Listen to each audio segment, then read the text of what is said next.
Olá para você que está com a gente, eu sou Renato Costa, diretor de Marketing, Tecnologia e Sustentabilidade da Odontoprev, maior operadora de planos odontológicos da América Latina. E esse é o nosso podcast, o Pode Ser Mais, um espaço de gente real, falando de histórias verdadeiras, e a gente quer combinar um pouquinho como ter sucesso na vida profissional, no cotidiano e viver uma vida saudável de bem-estar mental, bem-estar físico e hoje um tema super legal, bem-estar social. E o nosso convidado é uma pessoa muito especial pra gente. Ele é jornalista, escritor. Quero ver se vocês vão adivinhar, hein? Uma pessoa que tem várias histórias inspiradoras, temas sociais, e ele ficou bastante conhecido pelo seu estilo de reportagem que explora aspectos da sociedade e da cultura brasileira. Chico Felitti, seja muito bem-vindo. Obrigado, meu caro. Feliz de estar aqui. Obrigado por ter vindo. Pra gente é uma honra ter você aqui com a gente, falar um pouquinho sobre bem-estar social. E tem um tema que não tá aqui, uma coisa que não tá aqui, mas você é quase sociólogo, né? Claro. Eu fui um sociólogo expulso, na verdade, da Conta um pouco pra gente essa história. Eu achei muito engraçado quando eu tava vendo seus vídeos. Eu, muito moleque, naquele momento, família classe média, que você é obrigado a fazer faculdade, tive que escolher e eu não fazia a menor ideia. Assim, eu sou uma pessoa perdida na vida e acho importante falar, porque parece que todo mundo tem um plano, todo mundo sabe quem é e o que quer fazer. E eu não tinha plano nenhum. Daí eu também sabia que eu não era muito brilhante e que eu precisava fazer faculdade pública e eu fui atrás de nota de corte e falei, essa aqui eu acho que eu consigo fazer, que era Ciências Sociais. E eu marquei na ficha Ciências Sociais sem saber o que era. Não tinha pesquisado ainda o que era? Ninguém pesquisava em Jundiaí, em 1998. E não tinha Google também, né? Não tinha internet. Daí eu cheguei na faculdade sem saber o que era. E no primeiro dia de aula, uma professora muito séria estava falando e tal, comunidade uspiana. Ela olhou para mim e para uma amiga, que também era do interior, que eu fiz naquele primeiro dia, minha amiga até hoje, e falou, a USP já foi mais criteriosa, né? Estamos aceitando qualquer um. Foi essa a minha experiência com a faculdade de Sociologia, mas eu teimei, eu fiquei 8 anos ali, mas comecei a trabalhar. Quase um pós-doc, né? Foi total, eu tenho mestrado, doutorado, pós-doc, nenhuma graduação, porque eu não recebi. Mas daí comecei a trabalhar no meio do caminho, já no primeiro ano de faculdade, e vi que não era minha, mas perseverei ali, porque porque era de graça, sabe? É isso. Então, e fui expulso. Recebi uma cartinha, recebi um ghosting da universidade que era... Convidado a se Não retirar. queremos mais você não. Você recebe uma... Ou pelo menos na minha época. Recebi uma cartinha de papel mimeógrafo dizendo você não faz mais parte da universidade. Cara, que loucura. E é engraçado isso, porque eu acho que é uma boa mensagem pra passar pras pessoas, porque quando elas veem uma pessoa reconhecida, com uma carreira estabelecida... Algumas pessoas podem pensar assim, nossa, mas como é fácil pra ele? Desde cedo ele sabia, tinha vocação. Tem muita certeza, a pessoa é muito determinada. E eu acho que tem muitos de nós, não sei quantos, mas que meio não sabem o que estão fazendo da vida. Eu acho que, inclusive, o grosso das pessoas não sabe muito bem. A gente finge que a gente sabe o que tá fazendo da vida. Exato. E depois que você começa a ter um pouquinho mais de sucesso, aí você finge mais, né? Finge que sempre soube. Personagem. Você incorpora um personagem do tipo, não, sempre quis, sabe? Você vê as pessoas que chegam... apresentar telejornal falando desde criança eu sonho. Eu via a Fátima Bernardes. Não, eu não via, eu não pensava que era possível. Não era pra mim, sabe? Então, acho que é válido. Eu gosto dessa história porque eu trabalho com TI e marketing, mas eu fiz um ano de direito antes disso. Por quê? Porque eu não fazia ideia o que eu queria fazer na faculdade. Acho que a mensagem tá todo mundo perdido. Tem umas pessoas que fingem melhor que sabem o que estão fazendo e nós que fingimos, eu pelo menos, que finjo muito mal que sei o que eu tô fazendo. Eu não sei até hoje o que eu tô fazendo da vida. Muito bom. E aí, nesse tom mesmo, antes mesmo de você ser jornalista, você já gostava de histórias inusitadas, né? Cara, eu venho de uma família que é muito da furada. Minha família ama uma furada. Então eu lembro da minha família um domingo, todo mundo se mobilizar e falar, vamos sair. Minha mãe falando, vamos sair de casa, vamos todo mundo. Porque a gente tinha que ajudar um cara que tinha um salão de beleza no fim da nossa rua a colocar no caminhão os móveis dele, porque ia mudar. E tipo, ninguém pediu, sabe? A gente não tava ganhando nada com isso, mas minha família sempre amou uma furada. Amou uma furada. Se meter na vida dos outros quando somos chamados, claro. Assim, então, eu acho que vem muito disso, achar tudo bem... Ir atrás das pessoas, conversar com as pessoas, ter contato com gente que você não teria. Sempre fui de uma família muito dada e muito aberta. Assim, todo mundo é muito assim. E foi por aí, mais ou menos, que você foi pro jornalismo investigativo? Porque você tem que ter 100%. Esse quê de curiosidade. Eu acho que, primeiro, você não dá pra ser tímido ou tímida, ou dá pra ser e mascarar, mas você precisa falar com gente na rua o tempo inteiro, com gente que você não conhece, com gente que vai te tratar bem, com gente que vai te tratar mal, com gente que quer falar com você, com gente que não quer. E você precisa ter curiosidade acima de tudo. Porque se você não tem curiosidade... Se torna um trabalho alguém maçante, É isso, né? você vai achar que é um fardo para alguém, para falar com alguém, vai ser um fardo tentar encontrar uma história boa. Agora, se isso tá em você, se isso é uma coisa que realmente te consome ali, se você tem curiosidade legítima, é o melhor dos mundos, é o melhor dos trabalhos. E quando alguém tem vocação disso, é muito engraçado, é uma loucura. A minha avó, tá viva até hoje, graças a Deus, ela é assim, ó, se ela sai pra ir no mercado, na feira, na farmácia... Ela volta com 6 histórias. Com 6 histórias e com 3 WhatsApps. Maravilhoso. Como ela chama? Lourdes. Dona Lourdes, repórter investigativa. Demais, demais. Eu lembro uma vez que a gente tava no mercado, né? E ela escolhe batata assim, olhando pro lado. Pra ver se tem alguém, juro. Ela desenvolveu o poder do tato. Só pelo tato ela sabe qual é a batata que aí se a presta. pessoa faz contato visual com Já ela, era. já tudo bem, ela já Mas sorri. é isso. Eu lembro que a gente tava no mercado uma vez e eu fui... Vovó, eu vou pegar, sei lá, Nutella e você fica aqui pegando verdura. Tá bom. Eu fui pegar Nutella. Na hora que eu voltei, ela tava conversando com o senhor. Aí ela falou, Nato, esse aqui é o fulano de tal. Tarara. Eu falei, tudo bem, boa tarde e tal. Ele vai almoçar com a gente hoje. Excelente. Eu juro. Então ela já fala, tá no nome, assim? o nome dele é Nando, ele tá no 3º divórcio. É isso. E ele tá aqui sozinho porque ele veio visitar não sei quem. E aí hoje ele tá aí, ele vai almoçar com a gente. Isso. Entendi. Tem gente que é porosa. Uma vez me falaram isso, assim, é inacreditável como algumas pessoas são porosas. A pessoa tem poro, tipo, ela chama o famoso para-raio de louco. Você tá num lugar, as pessoas vêm falar com você. Assim. Uma vez eu tava num jantar muito de gente rica e muito importante e me peguei do lado de um dos caras mais ricos do Brasil que tava me falando sobre o transplante capilar dele. Daí ele parou e falou... Cara, eu não sei porque eu tô falando isso pra você. Eu também não sei, mas eu agradeço. Eu agradeço. Porque ele falou, eu não falo isso pra todo mundo. Daí, de repente, eu me peguei falando que eu quero ir pra Turquia, ficar num hotel 5 estrelas, fazer um transplante capilar. Eu acho que tem uma coisa meio que nasce com a pessoa. A pessoa tem uma energia que puxa a energia das outras. Eu assim. acho isso. E o que é, ao mesmo tempo, um dom e uma maldição, né? É porque a hora que você não Você só quer ir no mercado e você quer comprar o pato purifique. O dia que você tá com pressa... Só isso. Você não quer que pare uma pessoa e comece a contar que... Aconteceu comigo recentemente. Que ela adota aves silvestres e que ela tem 57 pássaros dela, abre o celular e começa a mostrar pra você. Por um. Que tem um papagaio que chama Piratinha porque ele não tem uma pata e ela construiu uma prótesezinha pra ele. Daí a sua ida no mercado dura 1h30. Devia ter durado 3 minutos. Então, mas eu não reclamo. Ainda mais que eu fiz isso o meu ganha-pão. Muito bom. E como você escolhe as histórias que você conta? Porque você tem histórias assim que mobilizam o Brasil. Elas né? que um negócio... escolhem, na real. É difícil dizer isso, mas porque eu não sou muito místico, sou super cético. Mas tem uma coisa de... A história te escolhe. Assim, você vê uma coisa... Então, sei lá, vi minha vizinha... mudo para um bairro novo, vejo minha vizinha, uma senhora com a cara branca, numa casa em Pandarecos, caindo aos pedaços. Eu não conseguia parar de pensar nisso. Podia ter sido a pessoa que só passou e falou, olha, que curioso, uma casa abandonada no bairro e seguiu a vida. Podia, não fui. Eu fui a pessoa que ia dormir pensando nisso, acordava pensando nisso, me aproximei até ganhar a confiança dessa mulher para depois contar essa história. Assim. De verdade, é doentio, assim. Então, é a história que me escolhe e eu não consigo fazer nada a respeito, assim. Eu só tenho que respeitar ela. Que legal. É bonito isso. E é verdade, né? Quando a gente acompanha as suas histórias, isso é verdade mesmo, porque você se envolve na história. Eu queria que não fosse. Minha vida seria mais feliz se não fosse, sabe? Eu durmo na calçada. Eu fiquei 72 horas na frente esperando uma entrevista. E é real, as pessoas acham que não, é um jeito de dizer. Fiquei 72 horas, me confundiram com mendigo e me deram dinheiro achando que eu tava lá. Café com leite. Exatamente, achando que eu tava dormindo na rua porque não tinha onde morar. E deixei minha casa vazia. Incrível. É interessante. É muito interessante. Não é bom pro casamento, mas é interessante. Imagina. Tem dia que... Mas hoje o nosso tema aqui é bem-estar social, né? Sim. E num país como o Brasil, que a gente precisa muito de desenvolvimento social, a gente tem um déficit de desenvolvimento social gigantesco. E aí eu tava vendo uma entrevista sua e você falou uma frase que eu adorei, que eu acho que se mais gente tivesse essa missão ou vocação, as coisas seriam diferentes, né? Que você conta histórias de verdade, sobre pessoas de verdade, Sim. E o seu objetivo, a sua vontade era que essas histórias expliquem um pouquinho mais do que é o Brasil. Sim. Eu achei isso lindo, né? Como você consegue fazer esse casamento de você contar uma boa história, que é a sua profissão, Sim. mas ao mesmo tempo ter uma vocação social no meio disso? Cara, acho que não é muito consciente, mas eu acho que por trás de toda boa história tem um tema maior, tá um país inteiro. Legal. Então uma história ela não vai ser boa se for ser só sobre uma pessoa.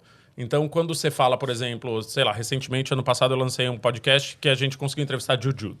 A influenciadora famosa ganhava milhões, sumiu da internet. Se eu tivesse só entrevistado ela e era uma entrevista, ia ser justo, ia ser interessante, as pessoas iam querer ouvir. Mas quando você entende que ela talvez tenha saído da internet porque a internet está fazendo mal para muita gente, Perfeito. e você traz essa discussão de uma maneira, amplia essa discussão, você entende que você está falando de muita gente. E foi a resposta que a gente recebe em todo podcast ou todo livro. Cara, eu tô pensando a mesma coisa. Eu tô pensando que rede social talvez não me faça tão bem, que eu me comparo com os outros, que eu chego no fim do dia exausto. Você não tinha certeza que seria essa a resposta? Zero. Não, nunca tem. É um tiro no escuro. É sempre um tiro no escuro. Você nunca sabe o que as pessoas vão fazer da mensagem que você passa para elas. Mas eu tinha um sentimento ali, até porque era uma coisa meio minha, de que a gente não tá com uma relação muito boa com rede social, não. Precisa ver isso aí, precisa dar uma cuidada disso, porque ficar o dia inteiro olhando vida de mentira, porque a vida das pessoas em rede social é mentira, mesmo que seja verdade, ela só posta o bom, ela só posta... É um pedaço da verdade, né? Ela só posta a bolsa de marca, ela só posta a viagem para as Maldivas, e ninguém vive assim. Nossa vida é pagar boleto, nossa vida é cuidar de cachorro, nossa vida é... E esse é o problema, né? Você tá aqui pegando o ônibus num dia de chuva, você abre o Instagram e tem alguém sentado na Maldivas tomando uma pinha colada. Com um corpo inacreditável. E com você uma acha conta que essa é a vida real e a sua vida é horrível. Nem daquela pessoa é real, quanto mais da sua. Só que daí você fica se comparando o tempo inteiro. Então, eu acho que as coisas vêm coladas. Uma história muito boa, ela vai sempre falar de uma coisa muito maior que ela. Então, uma história que é muito boa vai ter o interesse pela história em si. A mulher que mora na casa abandonada porque fugiu do FBI. Mas daí você para e pensa... Sobre o que essa história é de verdade? É sobre exploração. É sobre o Brasil ser um país desigual em que as pessoas ainda são exploradas no trabalho. Então, acho que elas andam de mão dadas, assim. Acho que não dá pra tirar uma... É tipo a gema e a clara. É difícil separar uma da outra. Eu vi uma explicação... Eu gosto de futebol, né? E eu vi uma explicação sobre redes sociais esses dias que eu achei o máximo.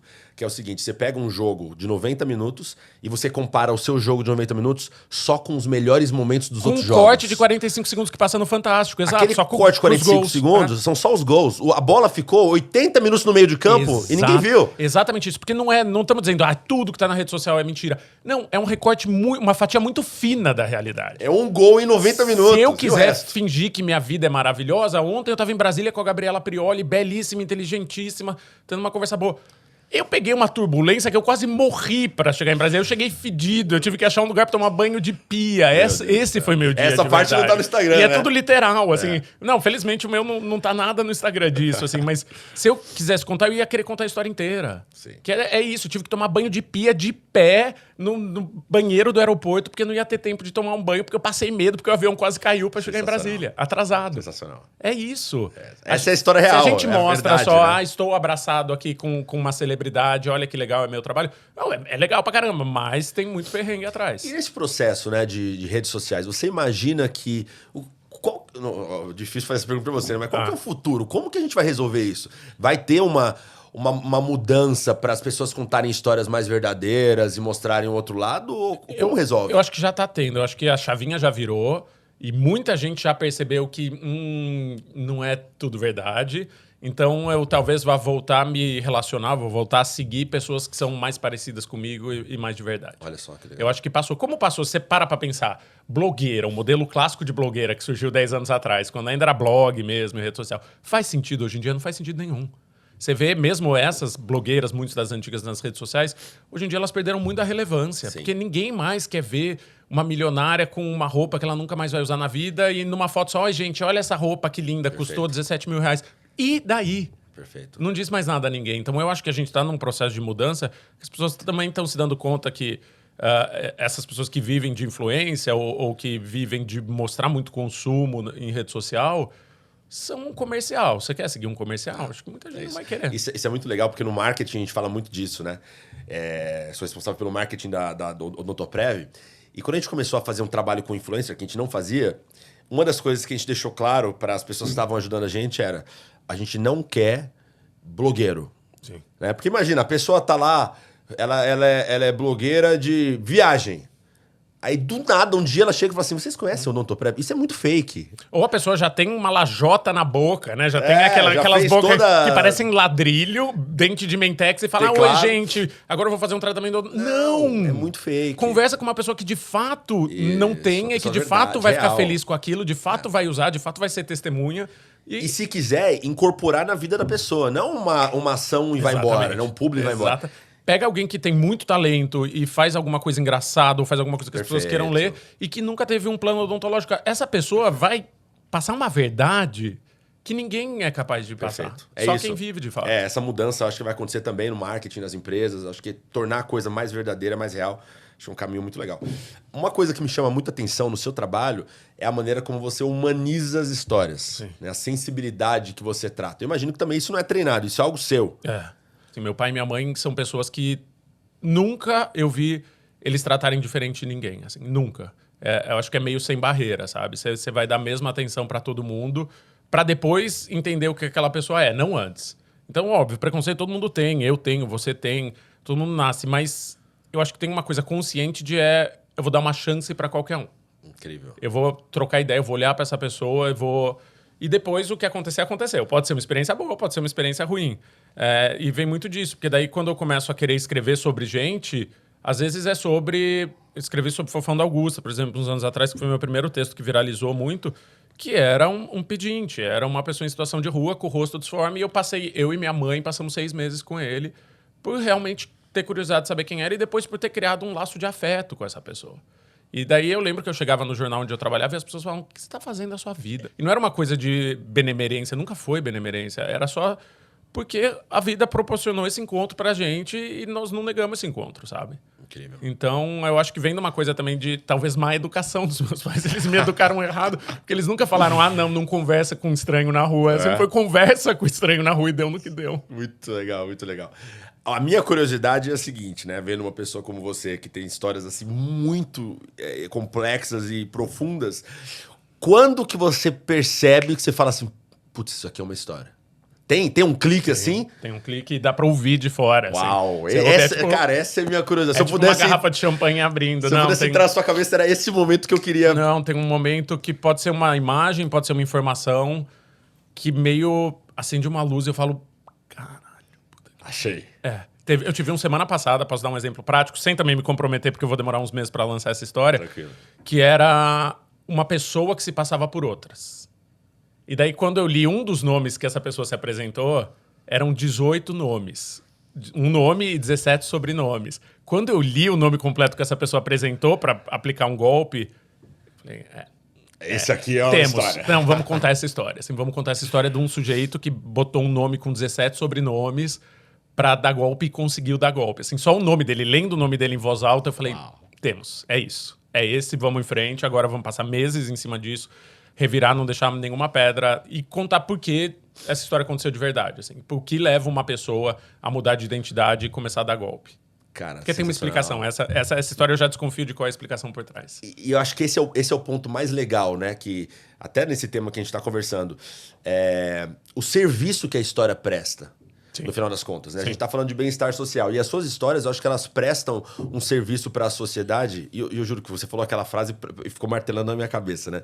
De entender por que o Brasil é assim, por que as pessoas são assim, por que a nossa cultura é assim, por que a sociedade é assim. Olhar pro outro, né? Eu acho que a gente tá num momento histórico que tá todo mundo olhando muito pro próprio umbigo. Sim.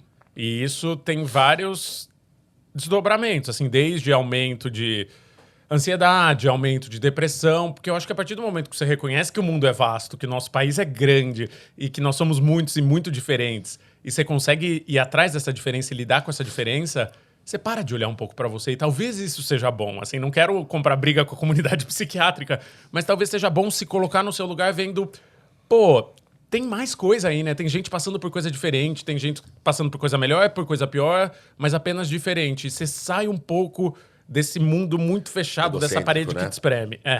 Cara, isso é muito legal. Tem um livro do Cortella que eu gosto muito, e dentro do livro tem uma história que ele fala assim sobre quando alguém é arrogante com ele.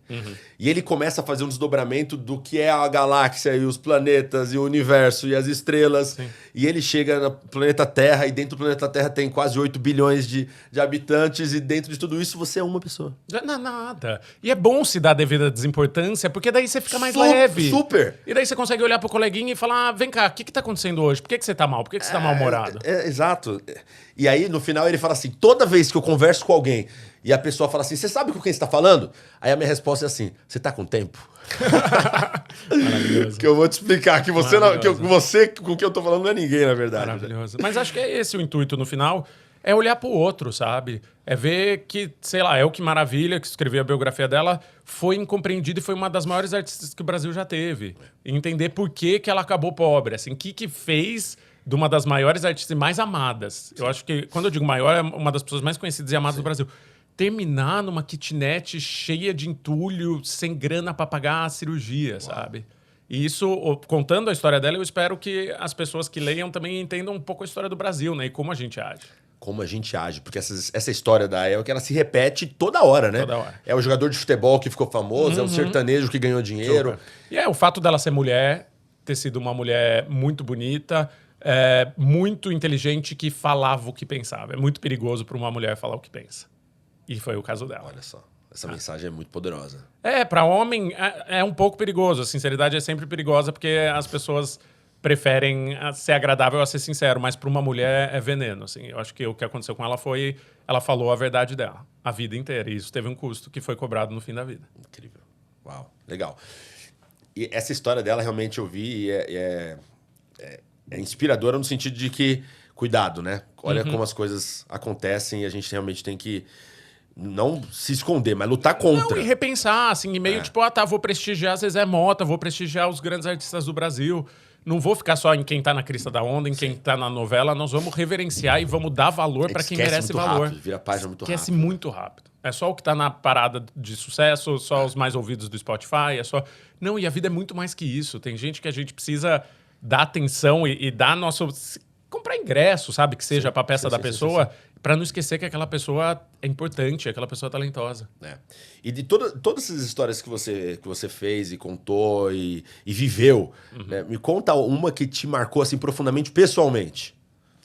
Recentemente eu morei no aeroporto, serve? Morou no aeroporto? Morei. Ficou tipo um Como assim? náufrago. Me conta. Eu tava nos Estados Tom Unidos... Hanks, total. Fazendo um podcast nos Estados Unidos em inglês, que sai agora esse ano, daqui a pouquinho. E daí eu tinha que voltar pro Brasil, mas o voo não saía. E daí no primeiro dia foi, condições climáticas. Daí no segundo dia... Qual aeroporto você tava? Pane em Dallas. Dallas, tá. Pane elétrica no meio do Texas. Fort Worth, né? Dallas Fort Worth. Exato. Daí, agora acabou o horário da tripulação, vai ter que vir uma nova tripulação. E eu e um grupo de pessoas fomos ficando. E a gente foi ficando e foi ficando. Então foi ficando 12 horas, daí foi ficando 16, daí foi ficando 18. A gente só ganhava voucher de $20 pra comer, mas tinha que ser numa rede de fast food só, não podia ser em outro lugar. Então a gente almoçava, tomava café da manhã e jantar fast food. Fiquei amigo de uma velhinha uruguaia dos seus 70 e muitos anos, 80 anos, porque eu tive que falar com a família dela, porque ela estava sem celular. Gente. E a gente criou uma comunidade paralela no aeroporto. Tinha aula de yoga, tinha horário para fazer aula de yoga no aeroporto, porque uma das pessoas que estava vindo pro Brasil, gringa, era professora de yoga. Ela falou, gente, vamos organizar então uma aula de yoga? Então a gente fazia tipo almoços comunais de hambúrguer, antes fazia aula de yoga. Tinha um sujeito com violão que começou a tocar para as crianças, porque tinha um monte de criança. Meu Deus. E foi um universo Virou paralelo. uma comunidade virou ali. uma comunidade. Processamos alguns. Tem gente que não quer processar. Ganhei e dei o dinheiro pros cachorros do Rio Grande do Sul, porque ganhei bem na época das enchentes e eu não queria ficar Que com esse dinheiro. espetáculo, que história incrível. Eu daria um filme. Não, então isso que eu ia falar. Daí sai uma história, né? Eu fico pensando se eu escrevo a respeito ou não, Cara, porque foi muito... Foi horrível de viver na hora, mas tem isso também, pra quem conta história. Tudo que é uma furada horrível de viver é uma história maravilhosa de contar. Então, o Ariano Suassuna já falava isso. Eu ia falar do Suassuna agora. Ai, desculpa. Era isso mesmo. Ele falava assim, toda história que é boa de viver é chato de contar. Exatamente. E toda história que é ruim de viver é maravilhosa de contar. Quanto pior for, melhor vai ser pra contar no bar depois. Esse é o termômetro. É isso. Então eu sofro com alegria. Que legal. Quando levaram a gente pro avião, deixaram a gente 3 horas no avião, expulsaram a gente no segundo dia, eu falei, agora só vamos. melhora. Só melhor. Mentira. O Suassuna ele falava exatamente isso, né? Ele falou, imagina, você encontra um amigo, você pergunta, e aí, amigo, tudo bem? Falei, como foi a semana? Nossa, segunda foi ótima, terça foi incrível, quarta... Pô, tô saudável, o casamento tá bom, meu emprego vou ganhar um aumento. História chata, mas você encontra um amigo e fala, amigo, você não sabe o que aconteceu. Ele fala, agora sim! Cair no bueiro, assim, se uma história começa com cair no bueiro, você tem a atenção da pessoa. Tava chovendo, furou o pneu, aí começa a ficar bom, né? É isso. Muito legal. E assim, né, nesse aspecto da história das pessoas que você conta, qual que é a relevância que você percebe para a vida da pessoa? Né? Por exemplo, da El, que você contar a história dela. Já viu alguém assim ter uma mudança de mentalidade ou de vida? Muito.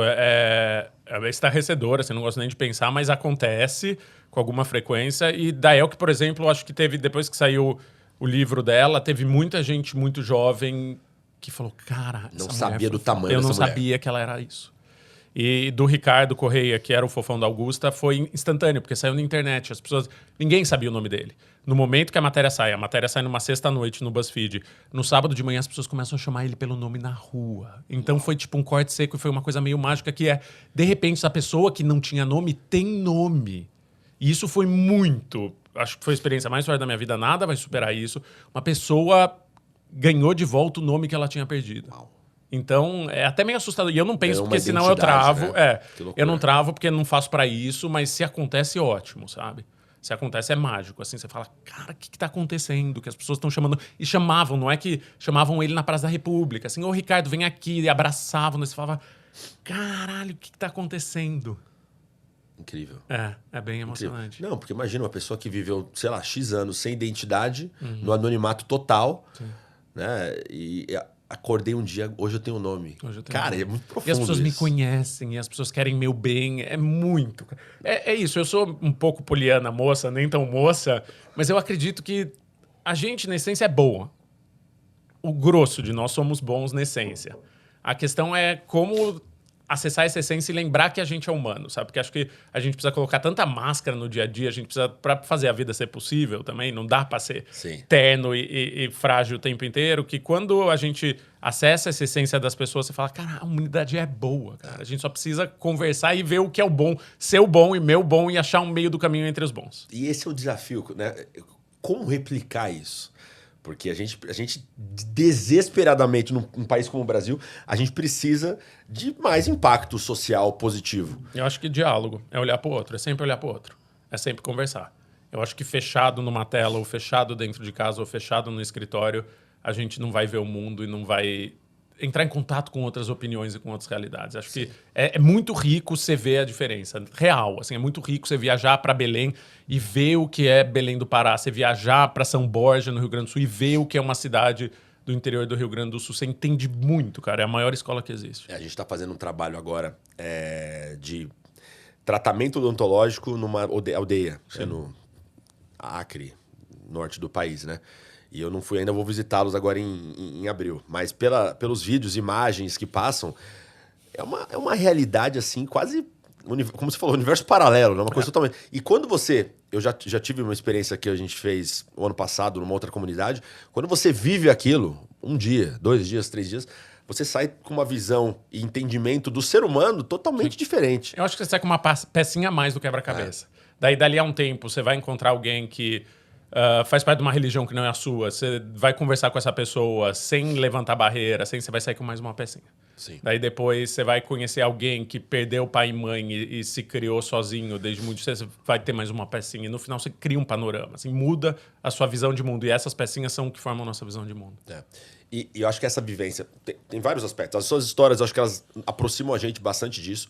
E uma das coisas que são interessantes, como são histórias reais e profundas, elas fazem a gente ter vontade de viver uma história dessa, né?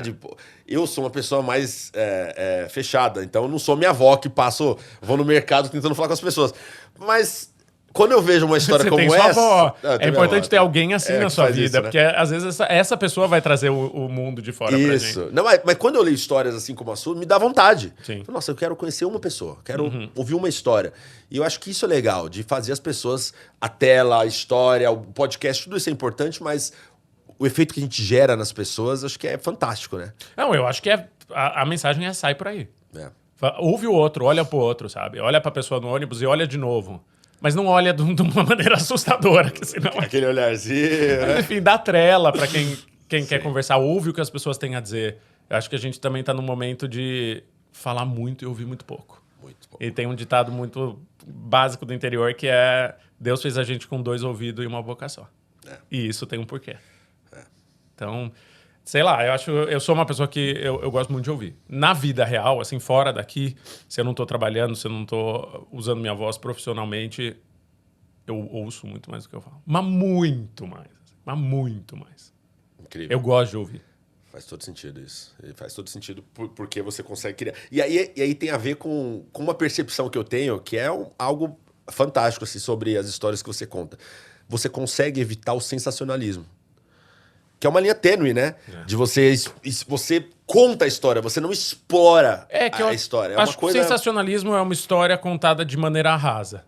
Porque se você conta de maneira rasa, vai ser verdade, não vai ser mentira, mas vai ficar por ali, assim, vai parar no...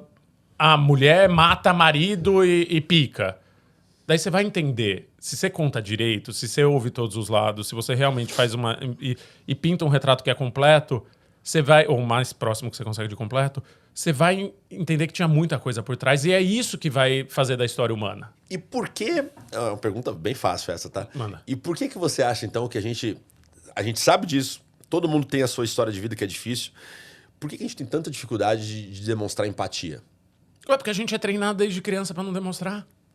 É errado chorar em público, é errado demonstrar fraqueza, é errado pedir ajuda. A gente tá num mundo que nos treina desde criança pra ser competitivo, pra ser o melhor. Mordaz, pra ser o melhor, e certas coisas são ruins, certas características são tidas como ruins. Ser humano é ruim.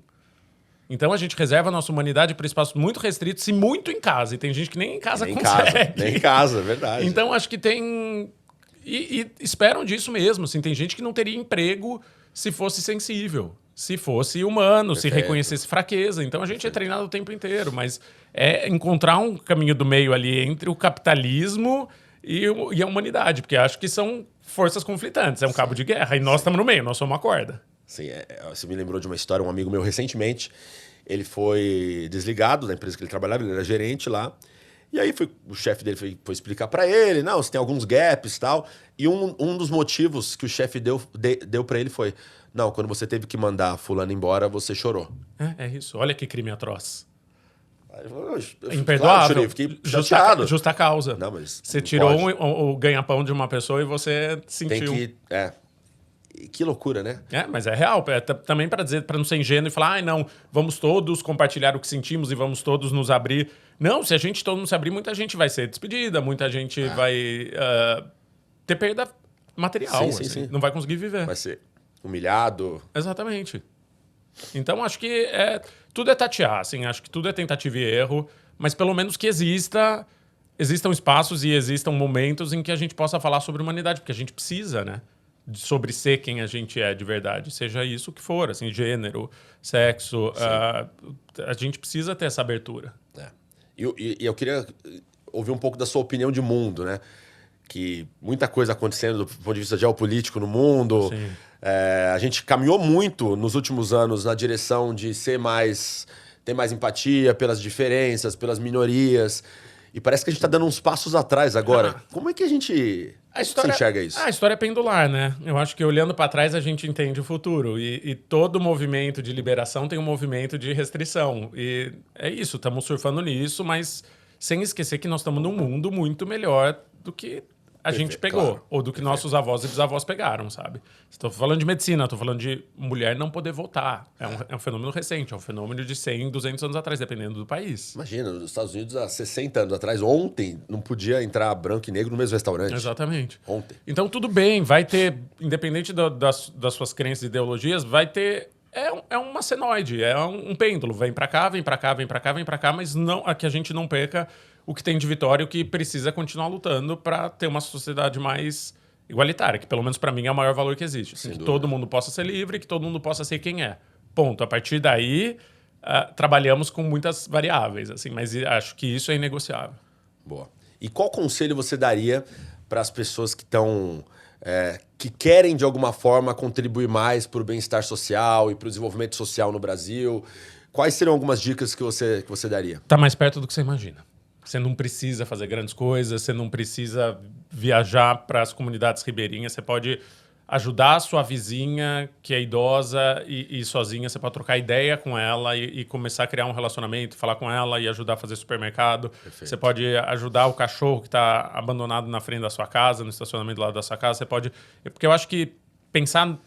Preciso ajudar, vira um fardo tão grande que aí você não faz nada. Você não faz nada, você não faz absolutamente nada. Então, paralisa, né? Faz o que está no alcance da sua mão, assim, que é real, é possível, para todo mundo é possível e tem muita gente que pode se beneficiar disso, muita gente. Então, acho que é é meio prático. É olhar pro lado. O conselho é olhe pro lado.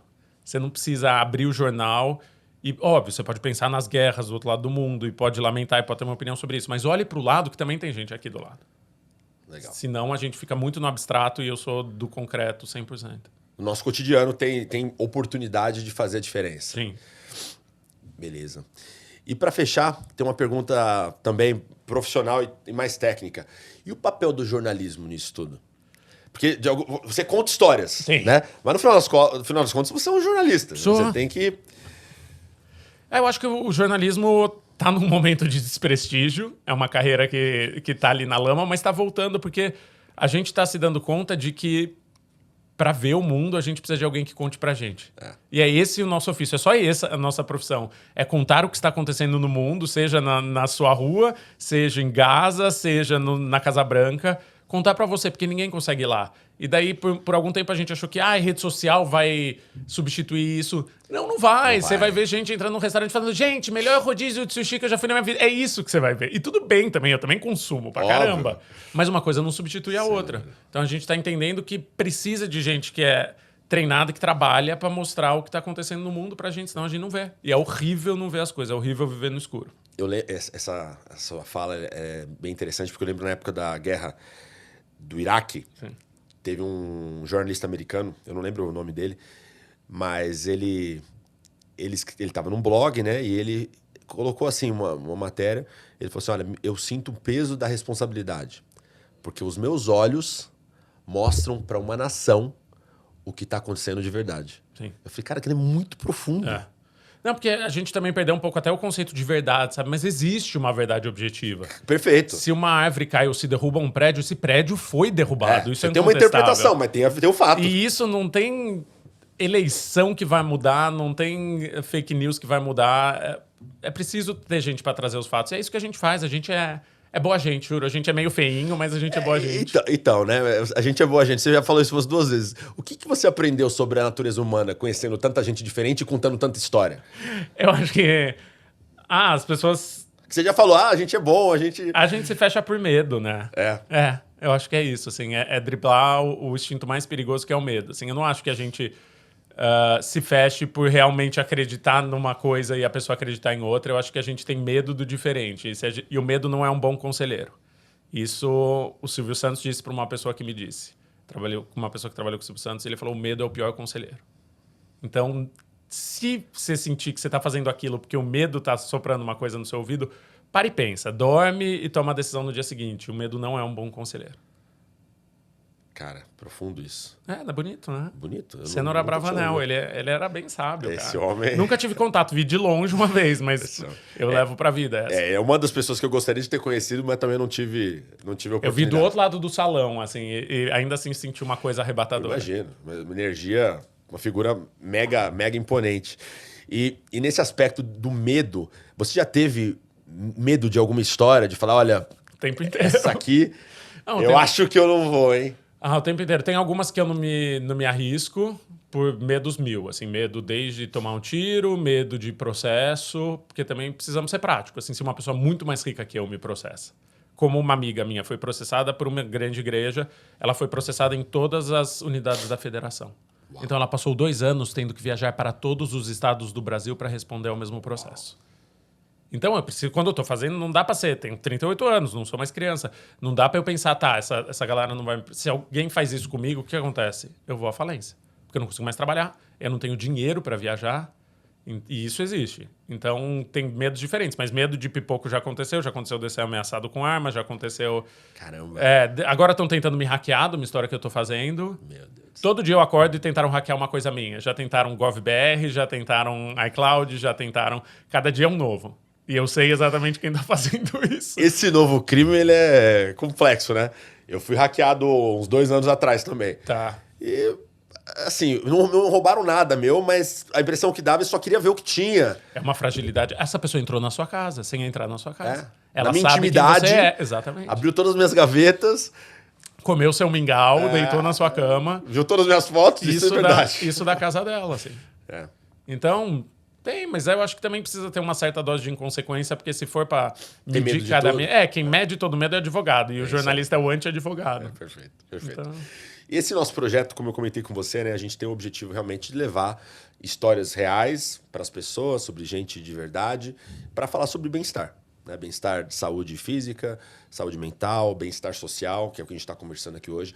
E qual você acha que é o papel da iniciativa privada nesse desenvolvimento social que o Brasil precisa tão desesperadamente? Eu acho importantíssimo, assim, porque acho que a gente também, em 2025, está num momento em que se deu conta de que o Estado não... Há um bom tempo o Estado não vai dar conta de resolver a sociedade ou de fazer uma sociedade mais igualitária no tempo que seria o ideal. E que tem iniciativas da iniciativa privada que conseguem ajudar nisso. Assim, acho que se tiver sinceridade, se tiver...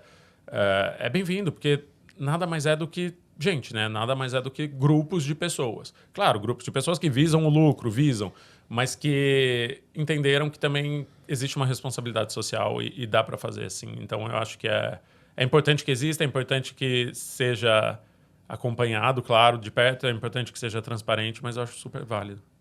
Boa. E uma pergunta aqui que tem a ver com o nosso podcast. Manda. O que você diria nesse trabalho que você faz, nessas investigações sociais que você faz, o que pode ser mais? Cara, eu acho que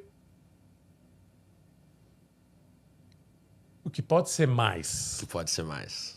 Eu acho que tem que ter mais investigação, acho que tem que ter mais trabalho, mais livro, mais podcast, mais... Mais o que pode ser mais história. é mais trabalho, mais história. É Legal. isso, pra mim isso pode ser mais. Vou te chamar pra contar minha história, hein? Vou- Eu te falei fora eu do já ar, sei. ó. Eu já tô bem interessado, inclusive. Legal. Chico, último bloco. Agora eu vou te fazer algumas perguntinhas aqui que interessam pra gente sobre você, tá bom? Primeira pergunta. Qual que é a sua refeição preferida? Aquela comida que você fala, cara, eu troco qualquer coisa por isso. A que fizerem pra mim e colocarem na minha frente. Sério? Eu sou... Qualquer coisa, assim, eu sou um avestruz. Eu como qualquer coisa que vier. Qualquer coisa. Não tenho uma restrição E você não é muito do doce, né?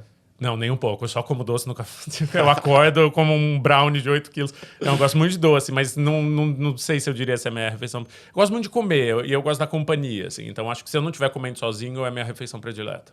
Pô, você é muito inspirador, pelo amor de Deus, viu? De todos esses lugares que você já foi no mundo, que você já viveu, qual que é o seu lugar favorito? Se pudesse se teletransportar agora... Minha cama com a minha cachorra. Não, mentira. Eu amo Istambul. Eu sou apaixonado...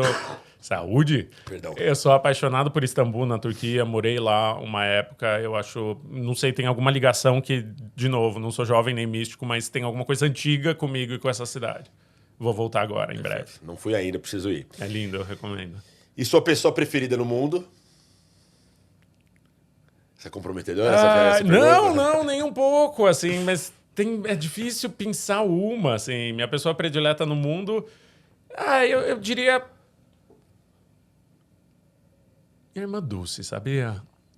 Irmã Dulce, porque eu acho de uma beleza o que ela fez e era uma pessoa que exercia todo o poder do mundo de chinelo. Que legal. E isso, pra mim, junta duas coisas. Assim, alguém que fez coisas extraordinárias, mas literalmente nunca tirou o pé do chão. Ela nunca morou num palácio. Ela fazia o que ela fazia de chinelo. E o poder dela era falar baixo. Ela não precisava falar alto pra exercer o poder dela. Então, eu acho bonito. Óbvio que eu acho injusto, porque tem um monte de gente que eu admiro, mas hoje é ela. Bonito, gostei. Show. Agora eu vou falar uma palavra e você traz uma pessoa que essa palavra te lembra, tá bom? Qualquer pessoa, famosa ou não, da sua vida íntima ou não, tanto Boa. faz. Vamos lá. Garra. Garra? Garra. Eu primeiro pensei num gavião, mas daí eu fui meio literal demais. Meu autismo levou pro literalidade demais. Eu acho que tenacidade, garra... Eu penso muito... Numa corredora de rua que eu conheço, eu tô assim de falar porque ela não é famosa, mas ela chama Ana Animal. Eu escrevi um perfil dela. Ela é uma pessoa que morou na rua há muito tempo. Ela foi líder de uma gangue de trombadinhas ali na Praça da República. E eu falei com ela ontem. E ela ganhou o 3º lugar numa corrida. E ela tem quase 60 anos, assim, numa corrida grande em Bertioga, uma corrida do Raul Seixas, inclusive. E é dela, assim, não é que ela faz porque... Ela morava no estádio aqui do Ibirapuera, no ginásio, foi expulsa, hoje em dia tá morando no Baby Barione, tem o quarto dela e tal.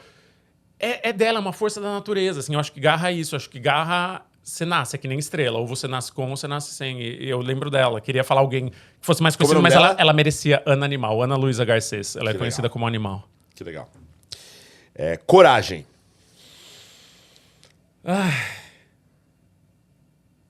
Cara, tem bastante gente com coragem cênica e pouca gente com coragem real no mundo, né? Uhum. Eu acho, de novo, no tema, eu tô sempre vivendo as minhas histórias. Sim. Eu acho que qualquer pessoa que diz não pra fama e desiste da fama é corajosa, então eu vou de Ana Paula Arósio, assim, uma das pessoas mais famosas de um país que fala não, isso não é pra mim, vira as costas e não volta nunca mais. Eu acho isso de uma coragem. Mas é mesmo. Porque se a gente estivesse nessa situação, eu sei que eu não faria. Eu também não. Daí eu admiro, porque eu acho que exige coragem. Sim.